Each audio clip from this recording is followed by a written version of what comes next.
Start करते हैं पर पाठ।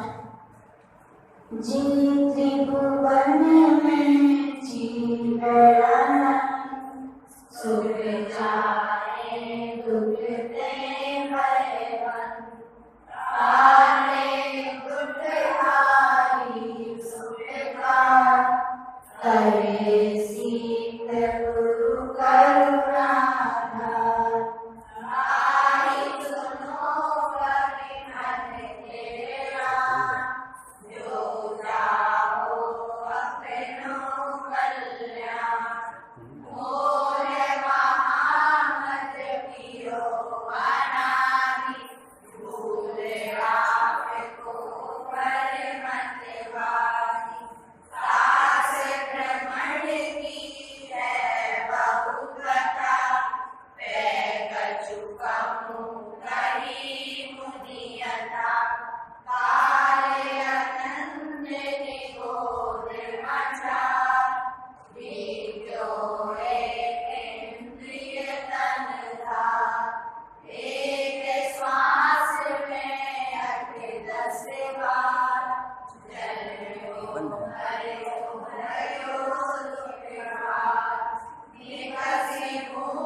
विदेश क्षेत्र में से भरत क्षेत्र में आपको याद करूं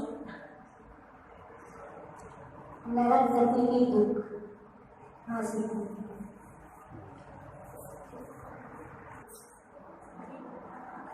अपनी उपज जान तन नसत आपको नाशुमान रागादि प्रकट ये दुख नहीं को सेवक गिनत चैन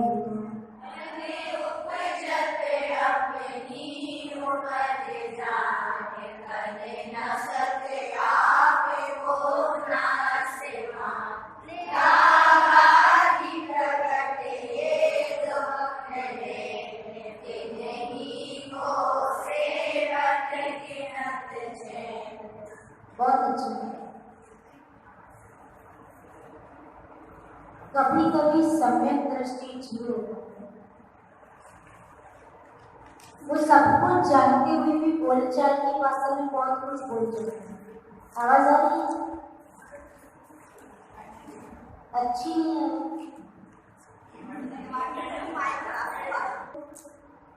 अपनी उत्पत्ति मानता है यानी शरीर के जन्म होने को आत्मा का जन्म मानता है। तन नश्यता आपको नाश मान शरीर के नाश होने को क्या मानने लगता है? अपना नाश मानने लगता है। रागादि प्रकट ये दुख दे और राग आदि जो भाव है ये क्या प्रकट में दुख को देने वाले हैं। तिन्हीं को सेवक गिनत चैन और उनकी सेवा करके गिनते हुए उसको चैन नहीं मिलता। अब पूरा समझते हैं तब उपजत अपनी उपज सम्यक दृष्टि जीव होता है। कभी कभी बोलचाल की भाषा में सब कुछ जानता है कि शरीर अलग है आत्मा अलग है, लेकिन व्यवहार की भाषा में वो क्या बोलता है कि आज इसका जन्म हुआ, बोलता है आज इसकी बर्थडे है। फिर क्या बोलता है कि इसका वेट इतना है, उसकी हाइट इतनी है ना, उसका एजुकेशन इतना है। तो वो जो बॉडी रिलेटेड जितना भी पूरी लाइफ में जितनी भी प्रक्रिया है उन सबको क्या आत्मा से कनेक्ट करके बोलता है, व्यवहार की भाषा में बोलता है। इसलिए ठीक है, लेकिन सम्यक दृष्टि जानता है कि सिर्फ इस बॉडी रिलेटेड है, लेकिन मिथ्या दृष्टि इसको ही क्या आत्मा रिलेटेड मान लेता है। यानी ये सुसाइड कौन करता है कि जो ये समझता है कि अब हम फेल हो गए तो हमारी तो जिंदगी पूरी हो गई, अब हम क्या करेंगे, हम अपनी जिंदगी में कैसे करियर आगे बढ़ाएंगे, कैसे हम कुछ कर पाएंगे। अब तो हम जिंदगी में कुछ नहीं कर पाएंगे, कम मार्क्स आए, फेल हो गए, अब तो हम कुछ नहीं कर पाएंगे। यानी उन्होंने क्या आत्मा को तो समझा ही नहीं, जो कुछ समझा उसको किसको समझा, शरीर को समझा। सब कुछ अच्छा है, नहीं आए तो रोना आ रहा है, दुखी हो रहे हैं, है ना, डिप्रेशन में, सुसाइड कर रहे हैं। तो ये नहीं समझते कि सिर्फ ये 2-4 मार्कशीट ही हमारी जिंदगी नहीं है। आत्मा तो क्या है, शाश्वत है, लेकिन अपन उसी में खुश रहते हैं। बर्थडे सेलिब्रेट कर ली, है ना, कहीं होटल में घूम आए, कहीं पे किसी की बर्थडे एंजॉय कर ली, और अपनी हाइट, वेट, नाम, इन सब के पीछे क्या जीव लगा रहता है। लेकिन ये सब किसकी पर्याय है अथवा किसकी प्रोसेस के अंदर में आता है? शरीर की, है ना। अब किसी का जन्म हुआ तो क्या वो बच्चा तो रो रहा है, और दुनिया क्या बजा रही है? बाजी बजा रही है। जन्म होता है तो बच्चा रोता है, बहुत रोता है ना। वो क्यों रोता है? क्योंकि उसको पता है ना कि 9 महीने कैसे माँ के गर्भ में कैसी कैसी पीड़ाएं सहन करनी पड़े, और जब इतनी छोटी सी जगह से जब बच्चा निकलता है तो कितने कष्ट को सहन करके निकलता है। तो वो कष्ट जो उसको सहन करने पड़ता है, उसके कारण वो रोता है बच्चा। लेकिन दुनिया क्या मनाती है? खुशियां मनाती है। अच्छा, हमारे घर में एक बेबी का जन्म हो गया, और उसमें भी बेटे का जन्म हो जाए तो कई लोग तो ऐसे होते बड़े खुश होते हैं, तो बड़े खुशियां मनाते हैं। लेकिन ये भी तो सोचो कि जिसकी खुशी मना रहे हो वो तो रो रहा है, उसको तो दुख है कि हमको अब मनुष्य गति के कष्ट सहन करने पड़ेंगे। अभी तो गर्भ के और जन्म के इतने कष्ट थे, अब पूरे जीवन के तो फिर कष्टों की कोई काउंटिंग ही नहीं है। तो दुनिया तो खुश हो रही है, बाजे बजा रही है, लेकिन जिसके लिए बजा रही है वो खुद क्या होता है? रोता है। तो उस समय अपन क्या क्या बोलते, क्या बेटे का जन्म हुआ, जन्म हो गया, हमारे वहाँ पुत्र आया, पुत्री आई, बेटी का जन्म हुआ, यानी शरीर की उत्पत्ति को क्या मान लिया? आत्मा की उत्पत्ति मान लिया। आत्मा तो पहले भी था, अभी भी है, और बाद में भी रहेगा। और जैसे ही किसी की डेथ हो जाती है तो क्या होता है? व्यक्ति, अरे तो चल गए, चल बसे, गुजर गए, मर गए, है ना। तो किसकी उत्पत्ति को आत्मा की, किसके नाश को आत्मा का नाश मानता है? शरीर के नाश को आत्मा का नाश मानता है। ठीक है।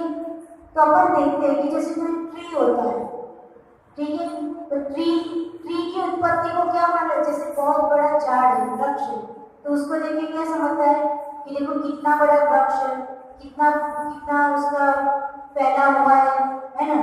लेकिन उसके नीचे के बीज को कोई देखता है कि कितने साल पहले वो बीज को रोपा गया होगा जमीन के अंदर, और वो बड़ा होते होते एक वृक्ष का रूप ले लिया। उसको कोई नहीं देखता है ना।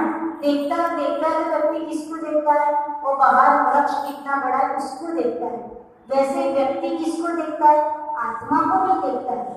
बाहर शरीर कितना मोटा हुआ, कितना दुबला हुआ, कितना पतला हुआ, कितना बड़ा हो गया, है ना, उसको ही देख देख के खुश और दुखी होता रहता है। तो यही जीव की क्या है?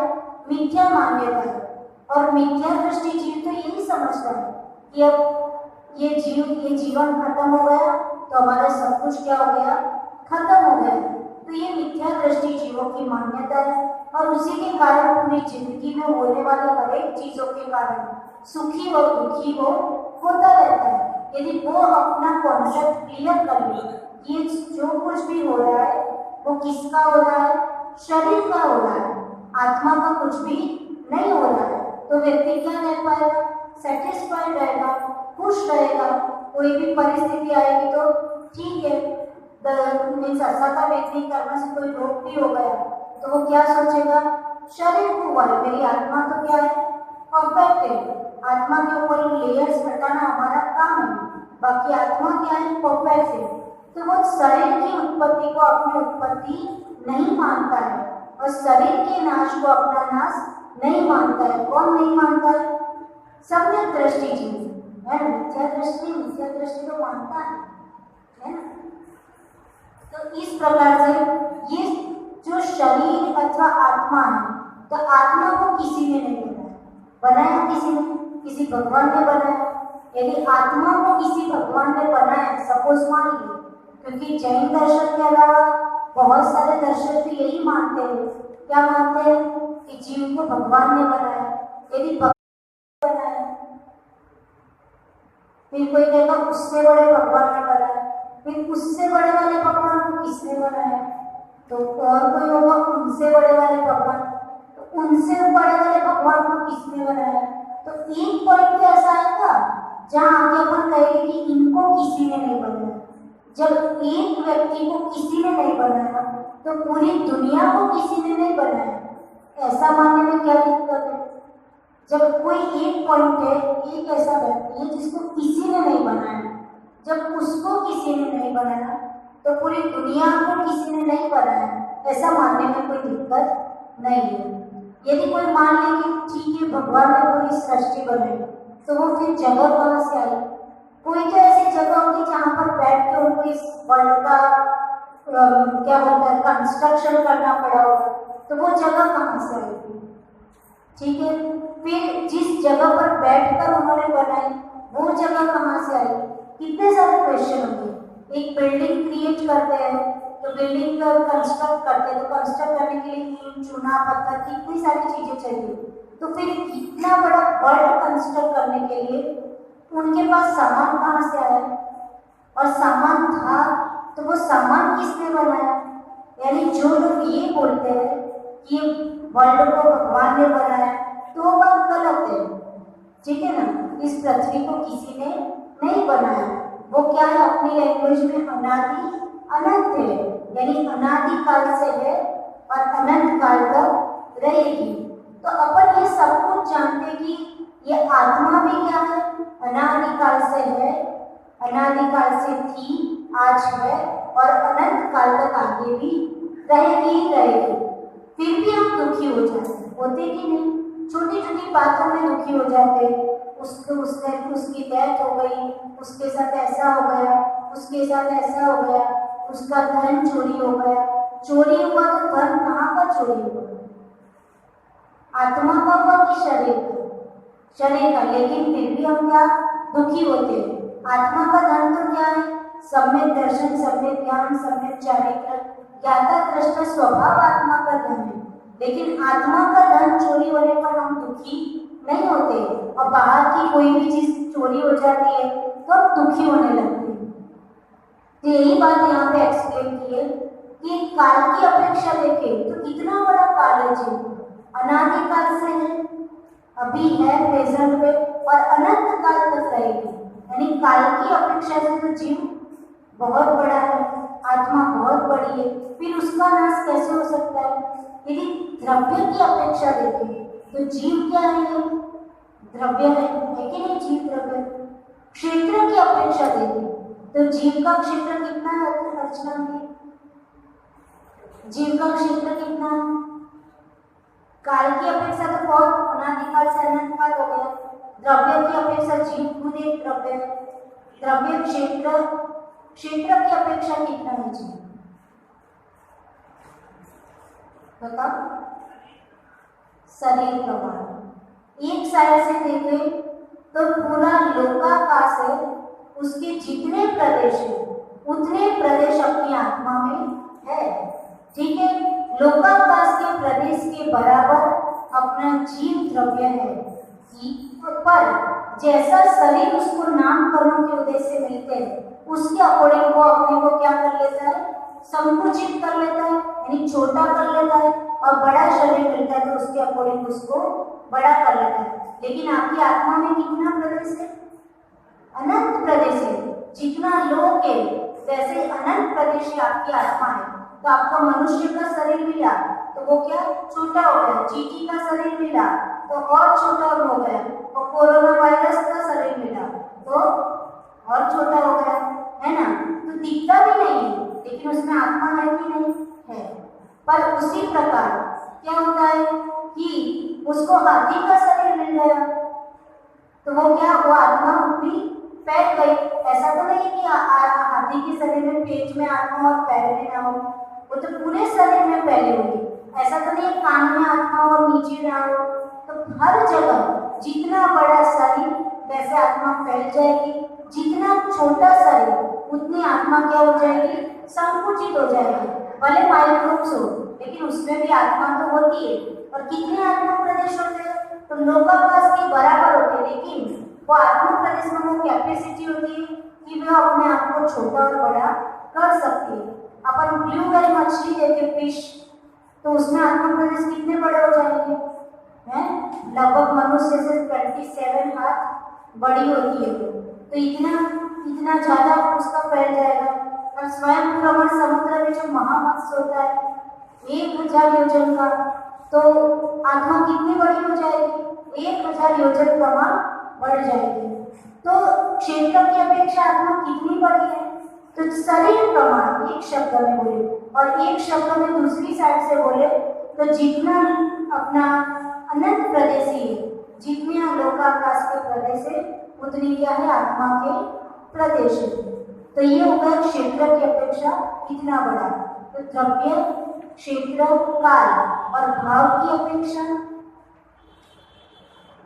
देखो कितनी समझने में कितनी इजी लगती है। तब हो जाता अपने ऊपर जाने एक सेंटेंस में पद्य पूरा होकर नेक्स्ट पद्य में जा सकते हो, है ना। लेकिन डीपली समझे तो कितना अच्छा उसका है। भाव की अपेक्षा काव्य ने समझाया तो ऊपर भाव, यदि औपशमिक भाव है तो कभी कभी आत्मा के साथ क्या आत्मा में कर्म का उपशम भी होता है। क्षय भाव है तो दोनों कंडीशन होती है, क्षय भी होता है उपशम भी रहता है ना। तो क्षय तो सिद्ध परमेश्वरी होते हैं, वो अरियन परमेश्वरी होते हैं, वो 4 कार्य कर्म फिर आगे आगे जाके सारे कर्म नष्ट कर देते हैं, ठीक है ना। औपशमिक क्षयिक औदयिक भाव कर्म उदय में आते हैं, तो आत्मा का उस समय कैसे भाव रहते हैं? औदयिक भाव रहते हैं। तो पारिणामिक भाव जो आत्मा का ओरिजिनल नेचर है वैसे उसके भाव होते हैं। तो भाव की अपेक्षा आत्मा कैसी है? अलग अलग प्रकार की है, ठीक है। तो इस प्रकार से आत्मा तो क्या है अलग अलग प्रकार की है। अच्छा, आप लोग पढ़ते क्यों? स्कूल में स्टडी करने क्यों जाते हो? किसके लिए जाते हो? What is the aim? क्यों जाते हो आशु? अरे बोलो, तो पढ़ते क्यों हो? वाई?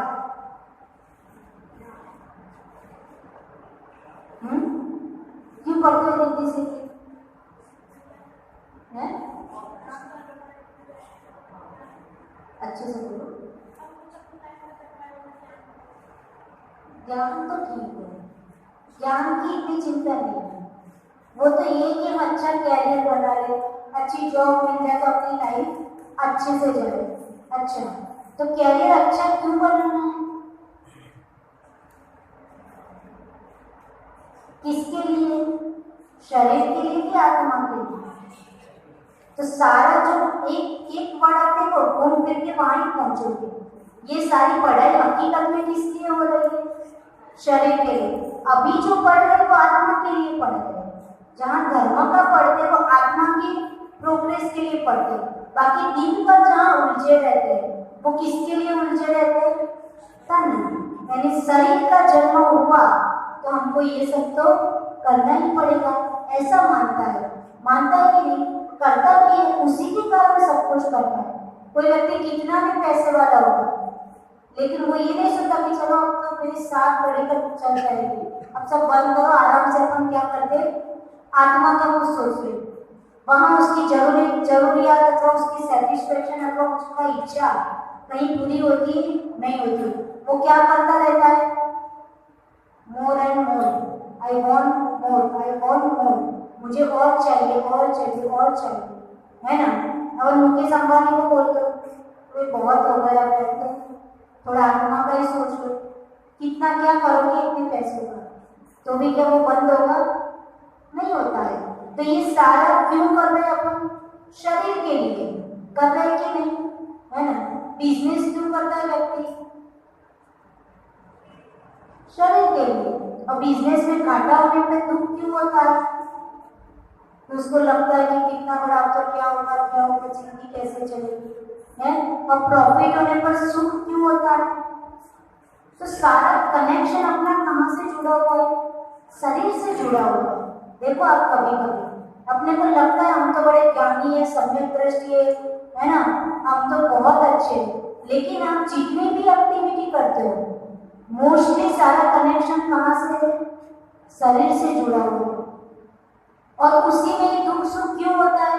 क्योंकि वो शरीर से रिलेटेड है। यदि घाटा हो गया तो कल अच्छे से हम अच्छी फैसिलिटी में नहीं रह पाएंगे तो जीव को क्या होता है? दुख होता है।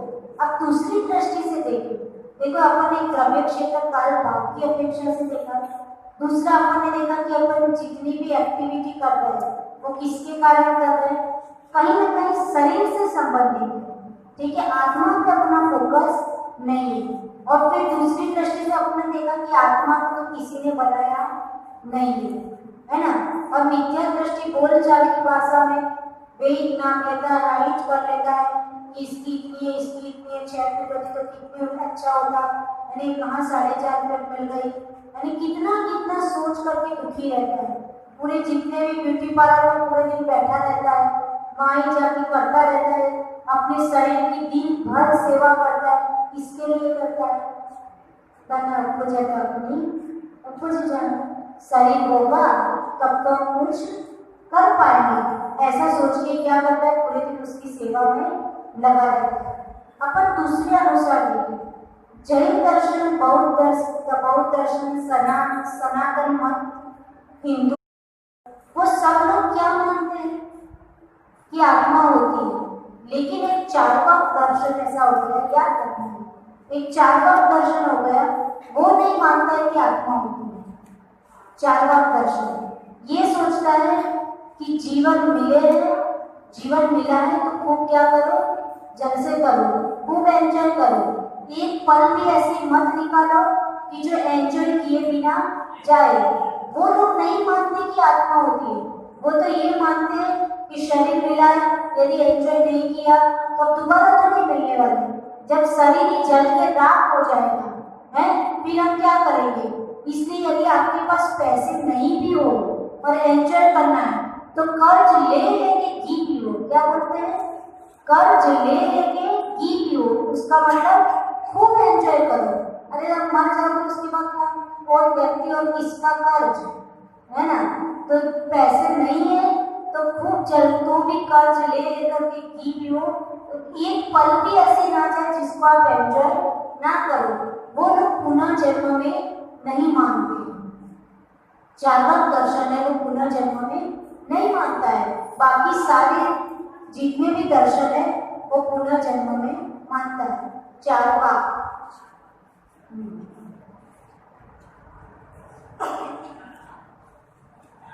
यानी उनका तो फंडा ही कुछ अलग है, खूब एंजॉय करो। और वो फंडिंग को बहुत सारे फॉरेनर्स लोगों ने भी एक्सेप्ट किया है। वो ट्रेडिशन को बहुत फॉरेन लोगों ने, क्रिश्चियन लोगों ने भी एक्सेप्ट किया है। कैसे?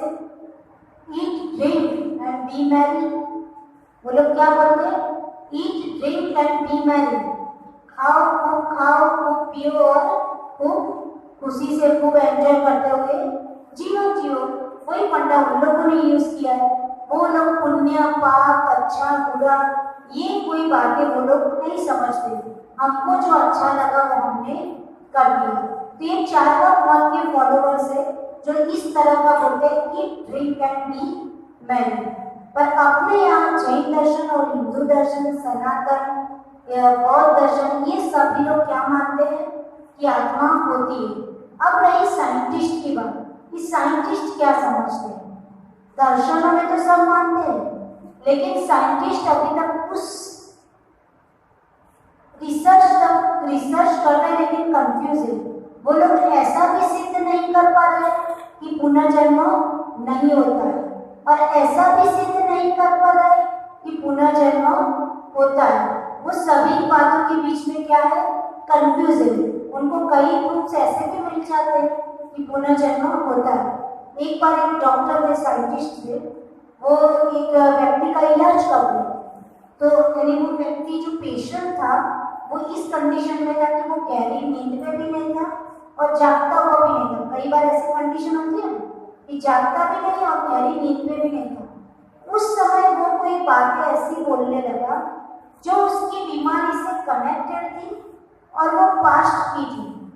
मीन्स ऐसी बात करने लगा कि ये तो हमको पहले भी थी और इसके लिए ये दवा चलती थी, और ये मेडिसिन चलती थी तो हम ठीक हो जाते थे, और ये मेडिसिन में जड़ी बूटी यहाँ से मिलती है, ये चीज़ें मिक्स करके वो जड़ी बूटी मेडिसिन बनाई जाती है, यानी उसको ये बीमारी कब थी, पास्ट में भी थी, यानी पहले के जन्मों में भी थी, और उसको वो सारा सब कुछ किया जब डॉक्टर अर्ध चेतन मन था, जब उसको सोया भी नहीं था, जागा भी नहीं था, ऐसी अर्ध जागृत अवस्था में उसको सब कुछ क्या याद आ रहा था, और वो अंदर अंदर बोल रहा था, डॉक्टर सुन रहा था कि क्या क्या बोल रहा है, कि मुझे ये बीमारी हो गई थी, ये डॉक्टर ने मेरी ट्रीटमेंट की थी, तब उन्होंने मुझे ये जड़ी बूटी दी थी, वो ये चीज़ मिक्स करके बनी थी, ये दिन में इतनी बार लेनी है, इतनी बार और इतने महीने लेनी है, तो मुझे प्रॉब्लम ठीक हो जाएगी। तो वो साइंटिस्ट थे, वो उसकी बातों को सुन के शॉक हो गए कि डेफिनेटली इस बॉडी में ऐसी कोई एनर्जी है जो इस बॉडी से कनेक्टेड नहीं है, ऐसी कोई न्यूट्रल एनर्जी है जो इस बॉडी से कनेक्टेड नहीं है, और ये जितनी जितनी बातें कर रहा है वो इस बॉडी के रिलेटेड तो नहीं है, मीन्स ये जो बातें कर रहा है तो ये जो एनर्जी वो कभी पहले की है और आगे जाके भी इसमें रहेगी। तो वो साइंटिस्ट को क्या लगा कि पुनः जन्म जैसा कुछ ना कुछ तो होता है, तभी जाके ऐसी बातें कर रहा है। और कभी कभी ऐसे कई सारे प्रूफ्स भी मिले साइंटिस्टों को कि कैसे होता है पुनर्जन्म। कई लोग पूरा अपना बोलने लगते हैं, हम यहाँ थे, ये मेरे 4 भाई थे, उनकी ये प्रॉब्लम है, उनको जाके बोल दो कि प्रॉपर्टी मेरी है, वो ले ले। जब इस प्रकार की बातें करने लगते हैं तो ऐसी बातों से क्या, और वहाँ जाके देखते हैं तो सही में वो 4 भाई थे, एक भाई की थोड़े दिन पहले ही डेथ हो गई थी, है ना। जब रिसर्च होता है तो उनको समझ में आ जाता है कि पुनर्जन्म भी होता है। अल्बर्ट आइंस्टाइन, तो अल्बर्ट आइंस्टाइन बड़े कंफ्यूज थे कि पुनर्जन्म होता है कि नहीं होता है, इतने प्रूफ्स नहीं मिले थे, तो उन्होंने ये बोला कि मुझे नहीं पता है कि पुनर्जन्म होता है कि नहीं, मीन्स रीबर्थ इज अपर और नॉट, उनको नहीं पता था। लेकिन उन्होंने एक बहुत ब्यूटीफुल सेंटेंस लिखा कि मुझे नहीं पता है कि पुनर्जन्म होता है कि नहीं होता है, लेकिन यदि होता है पुनर्जन्म तो मैं भगवान से प्रार्थना करूंगा कि मुझे नेक्स्ट जन्म कहाँ मिले, जैन धर्म में मिले। ये कौन बोला था? Albert Einstein. कितनी बड़ी प्राउड की बात है। ये बोले अभी तो मैं क्रिश्चियन हूँ, फॉरेन कंट्री में जन्मा हुआ साइंटिस्ट हूँ, है ना, लेकिन तो उनको ये नहीं पता था कि पुनर्जन्म होता है कि नहीं, लेकिन उन्होंने अपने सेंटेंस, अपने विचारों में लिखा था कि मुझे नहीं पता है कि पुनर्जन्म होता है कि नहीं होता है, यानी ये शरीर के नाश के बाद कुछ ऐसी भी चीज है, कोई ऐसी भी एनर्जी है कि जिसको नया कोई क्वेश्चन मिलेगा। यदि होता है तो मैं भगवान से प्रार्थना करूंगा कि मुझे कौन सा जन्म मिले, कहाँ जन्म मिले, जैन धर्म में जन्म मिले। इतना बड़ा साइंटिस्ट, क्या उसने जैनिज्म पे स्टडी नहीं किया होगा, ऐसे ही बोल दिया होगा? कितना डीप स्टडी किया होगा और कितना इंस्पायर होगा, कितना उसको इंस्पिरेशन मिला होगा जैनिज्म से, तब जाके उसने प्रार्थना की कि मुझे दूसरा जन्म किस कुल में मिले, जैन कुल में जन्म मिले। सोचो कितनी अच्छी भावना है, कितना अच्छा उन्होंने एक्सपेरिमेंट और अच्छा उनको जैनिज्म के सिद्धांत लगे हुए। गांधी जी थे, गांधी जी ने अपने विचारों में एक फॉरेन के अक्सर याद है कहाँ के वो राष्ट्रपति थे, उनको एक लेटर लिखा था, और लेटर में जैसे उनके आपसी रिलेशन अच्छे हो गए तो उन्होंने उस लेटर में ये लिखा था कि मैं चाहता था कि मैं दिगंबर मुनि बनूं। क्या लिखा था उन्होंने? मैं चाहता था कि मैं दिगंबर मुनि बन के हकीकत में अहिंसा और सत्य धर्म का पालन करूं, लेकिन इतनी शक्ति मेरे में नहीं है कि मैं दिगंबर मुनि बन पाऊं। इसलिए मेरे से जितना भी अहिंसा और अपरिग्रह के सिद्धांत का पालन हो रहा है और सत्य का पालन हो रहा है, ब्रह्मचर्य का पालन हो रहा है, वो सारा मैं करने का प्रयत्न करता हूँ, लेकिन मेरी आंतरिक इच्छा यही है कि मैं दिगंबर मुनि बन पाऊं। सोचो कितनी अच्छी भावना है ना। ये जितने भी अच्छे महापुरुष जिनको कहा जाता है वो सब लोग अच्छे दर्शन की डीपली स्टडी करके बहुत आत्मचिंतन करते हैं, लेकिन शारीरिक क्षमता नहीं होने के कारण वो नहीं कर पाते, अथवा अपनी भाषा में कहते इतना पुण्य नहीं होने के कारण लिमिटेशन आ जाती है कि वो उस वेश को धारण नहीं कर सकते। तो वही बात है कि तन उपजता अपनी उपज जान। तो चारवाक मत ने तो बोलिए ऐसा कोई फंडा ही नहीं है, शरीर तो जलते राख हो जाता है, जब राख हो जाता है तो बचेगा क्या, तो आराम से एंजॉय करो, ठीक। पर बाकी सारे दर्शन ऐसा नहीं मानते। साइंटिस्ट भी पहले तो आत्मा पर ही नहीं मानते थे। साइंटिस्ट ये समझते आत्मा क्या होती है, आत्मा और शरीर कुछ अलग होता है। जैनिज्म तो बोल ही रहा है, वेद विज्ञान जैनिज्म का मूल सिद्धांत है। फिर एक बार ऐसा रिसर्च हुआ कि जैसे कोई डेड बॉडी होती है, अब डेड बॉडी पर आप कितने भी चाकू चलाओ, है ना, उसमें से ब्लड बाहर आएगा नहीं आएगा। और किसी को एक थोड़ा भी चुभा ही दो जिंदा व्यक्ति को तो क्या होता है, ब्लड बाहर आ रहा है। तो उसका मतलब क्या हो गया कि आत्मा नाम की कोई चीज है, जब तक इस बॉडी में आत्मा रहेगी तो फिर कोई ना कोई रिएक्शन होगा। बाकी उस डेड बॉडी पर कितने भी चाकू चलाते जाओ, डेड बॉडी कोई रिएक्ट करती है नहीं करती है। उसका मतलब कोई ना कोई ऐसी एनर्जी है जिसके कारण बॉडी क्या करती है, रिएक्ट करती है। अकेली बॉडी से कुछ नहीं होता। यदि अकेली बॉडी से कुछ होता तो फिर डेड बॉडी के भी रिएक्शन आने चाहिए, और वहां तो कोई रिएक्शन नहीं आ रहा है, चाहे आप कितना भी कर लो उसके साथ, है ना। तो इसके लिए कहा गया कि जैनिज्म कितना साइंटिफिक, उस पर आज कई लोग क्या कर रहे हैं, रिसर्च कर रहे हैं, ठीक है। तो ये हो गया तन उपजत अपनी उपज। शरीर की उत्पत्ति को व्यक्ति क्या अपनी उत्पत्ति मानने लगता है। वो समझता ही नहीं है कि शरीर को तो कितने भी चाकू लगा दो, उसको कोई मरने के बाद कोई डेड बॉडी को असर होने वाली नहीं है। तो उसका मतलब शरीर की उत्पत्ति को अपनी आत्मा की उत्पत्ति ना माने, शरीर के नाश को अपनी आत्मा का नाश ना माने। ये सब कुछ किसके कारण, राग की प्रगति, ये दुख करेगा। ये दुख क्यों होता है, राग आदि के कारण। शरीर से राग होता है, इसलिए क्या होने लगता है, कुछ परिस्थिति खराब आई तो हमको बुरा लगता है, परिस्थिति अच्छी हो गई तो हमको बहुत अच्छा लगने लगता है। तो ये कोई बीमारी हो गई तो हमको बहुत दुख होता है, और कोई हम अच्छे स्वस्थ है, बहुत अच्छे उपवास कर पा रहे हैं तो हमको क्या खुशी होती है ना। तो ये सब क्या शरीर के प्रति राग आदि, द्वेष आदि के कारण ही ये सारे क्या हमारे मन के विचार होते हैं। तो ये मिथ्या दृष्टि की मान्यता है कि शरीर की उत्पत्ति को अपनी उत्पत्ति माने और शरीर के नाश को क्या माने, अपना नाश माने।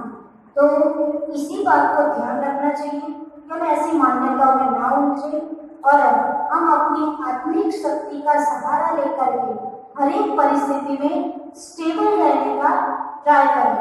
हम ये नहीं बोले कि हर एक परिस्थिति में खूब एंजॉय करें, हर एक परिस्थिति में स्टेबल रहिए।